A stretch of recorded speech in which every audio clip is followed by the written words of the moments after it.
Alright everyone, welcome back to another Star Wars Galaxy of Heroes video with Fat Phil. If you haven't noticed, I'm still wearing the same thing because I'm shooting all of this.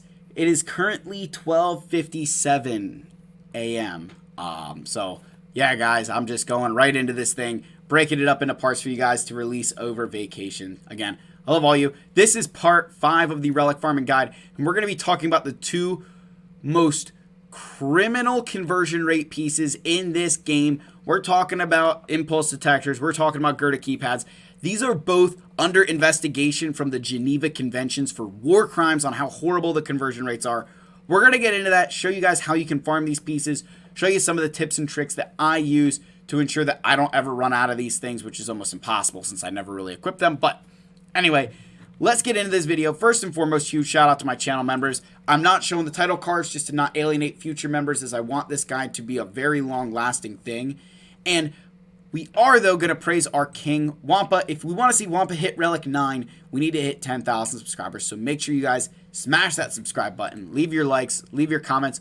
Hopefully you're enjoying this video. Hopefully you're enjoying this guide. I apologize. BlueStacks decided to accidentally make me hit that button. But fortunately, we're switching over to our Relic Farming Guide. This will be linked in the video description. So let's get to impulse detectors. Now, you only need these at Relic 8 and above. But there's no good salvage, and it's a criminal conversion rate, right? It is criminal.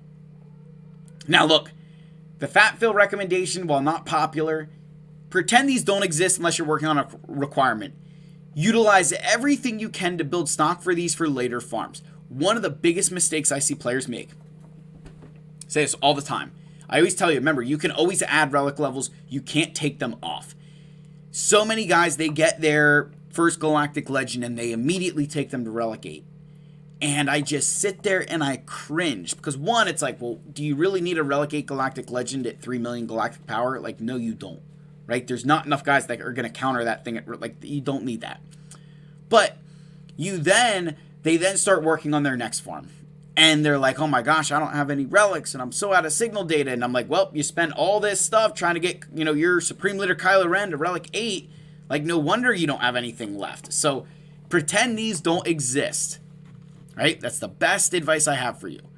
Now, again, just showing that, look at the salvage difference here. If you get 5 of these per day, right? Just look at this. You went from, in the Zimbito cards, just to show you, look, you got 365 of these with 5 salvage per day. Now you're down to 199. I mean, criminal, right? Absolutely criminal. Yeah. Now, Lightside 9F. This is a node that a lot of people, I think, know about. Look at this piece right here. So look, you're going to get this bayonet piece for impulse detectors. You get the core gear piece here. You get these pieces right here, this Mark III holo projector, which we can use for oroidium heat sinks. You then get this Mark II one, which you don't really use anything, and then you can barely see this little hypo syringe over here. But if we go over to our carbonite circuit boards, I believe that piece is in here somewhere. I know it is. Oh, there it is. Yep, right there. See this piece right here? This is on this node as well. So this is a fantastic node for getting a lot of really good things all at once. Right? Your biggest problem here is this is going to halt your Kyrotech progress. So if you are in need of Kyrotex, you can't really take advantage of this. Now, if you're just trying to get relic salvage, this is a fantastic node. If you're one of those players who's at the end game and you really don't need a lot of Kyrotex, this is the node I would be farming at that point, because then you're just solely focusing on trying to get as much out of your farming as you can, right? This is one of those nodes that, yeah, you could mix this in for the impulse detectors, the oroidium heat sinks, and the carbonate circuit board salvage. Like, it's a very solid staple node. You can buy these with Mark III raid currency. It's a decent price point, right? I'm not going to say it's not. Like, this, for what you're getting, it's a decent price point. Your con here, it's going to limit your purchasing of arrow magnifiers, which if you need arrow magnifiers, then just like don't purchase these things, right? Now, again, if you don't need arrow magnifiers, these are a great purchase. And I know what a lot of you are thinking is, well, who doesn't need arrow magnifiers? Well, I'm not trying to rub this in. I'm just trying to state facts here that for those of us who played the game for a very long time, and, whoops, of course my BlueStacks decided to crash here. that for those of us who played the game for a very long time when the challenge pit raid was active, we were able to obtain a lot of error magnifiers through the challenge pit raid that we don't really need to farm them right now. Now, again, same thing here. You can buy these for Mark II raid currency, right? Scrap the salvage. It limits your purchasing. Again, similar situation to the Zimbital cards, right? It's solid. You know, this is a good way to save your Mark III raid currency. You can also buy these with Guild Event Currency 3. It's much more economical to purchase these than it is Gera keypads, but I really don't have any complaints with this. This is a great purchase in my opinion. I think this is a great way to spend your Guild Event Currency 3. Now, you'll notice that I don't mention purchasing these with Guild Event Currency 1, and that's because I'm trying to be conscious of the fact that there's those pieces and the electric conductors and Zimbital cards that you can use to purchase them. That I don't want to show you, remember I said purposefully, I'm not going to show you every single way that you can possibly get these things. I want to give you the tools so that way you can pick and choose, okay, I'm going to use this here, this here, this here, and that way you can build your own method into how you obtain these. One thing I want to show you, keep a lookout for packs like this. This pack right here, it was a daily deal, 3,200 crystals. I'm going to get 20 impulse detectors and then 2 Erodium heat sinks, 2 Zimbital cards, 2 electrum conductors, and 5 chromium transistors. And everybody's going to be like, that's a garbage pack. But look at what I'd have to buy 20 impulse detectors just out of the shipments is 3,600 crystals. So right away, I'm saving 400 crystals, and I'm getting all the rest of this stuff here. If you've got a lot of bonus crystals and you need impulse detectors quickly, this is a solid purchase. I actually very much like this. I think this is a great pack where impulse detectors, one of those things I know a lot of players will purchase them out of shipments because it is hard to obtain them over that period of time if you aren't able to do these things. This is one of those packs you could keep an eye out for that might be worth splurging on once in a while. Again, guys, I just need to leave you with please, please, please, they don't grow on trees. Stop.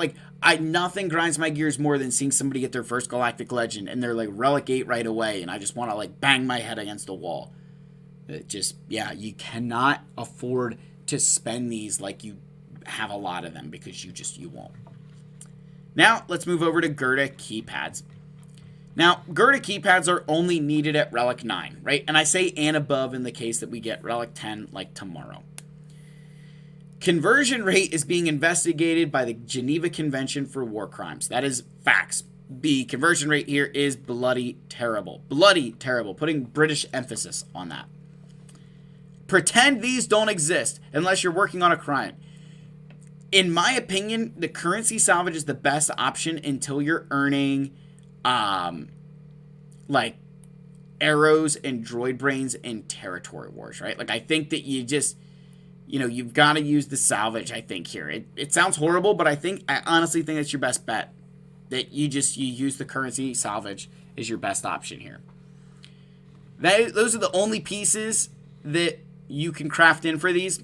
And just to show you that we get even worse than the impulse detectors, right? You were at 199 with 5 salvage a day. Now we're at 140, which if you do 7 Relic 9s in a year, that's unbelievable, right? Unbelievable.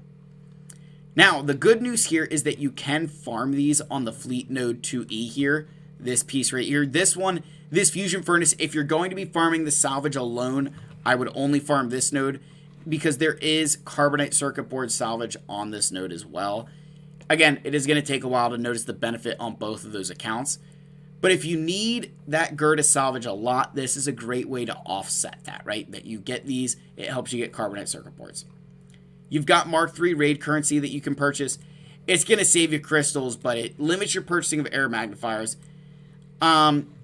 If you don't need error magnifiers, these are decent purchases. You may as well do it, right? It's not a horrible thing.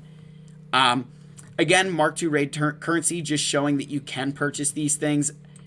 Again, this is one of those it's a solid find. You see that there's a lot of things you could be purchasing with your Mark II raid currency for salvage. And they're all decent finds. I don't think any one of them is any less than the other because While you may say, well, I'm going to get more out of something that I'm going to use for Zimbito cards than for impulse detectors, than for Gera keypads, but the rarity of the piece comes into play. So just bear all that in mind that, you know, there's relativity to that. And then, again, they do sell these for Guild Event Currency 3. It's a good way that you can save some crystals, right? If you don't want to spend your crystals, it's a good way. It's very expensive, right? Especially compared to everything else. This is very expensive. In my opinion, look, it's a solid purchase, right? I look at these and I'm like, you know what? This is a solid way for me to save my crystals that I can purchase one of these every territory battle, whatever, right? Eventually we'll get some more Relic 9s. You know, it is what it is. What I did want to show, you can buy these with shipments. It's just not pleasant any way you slice it, right?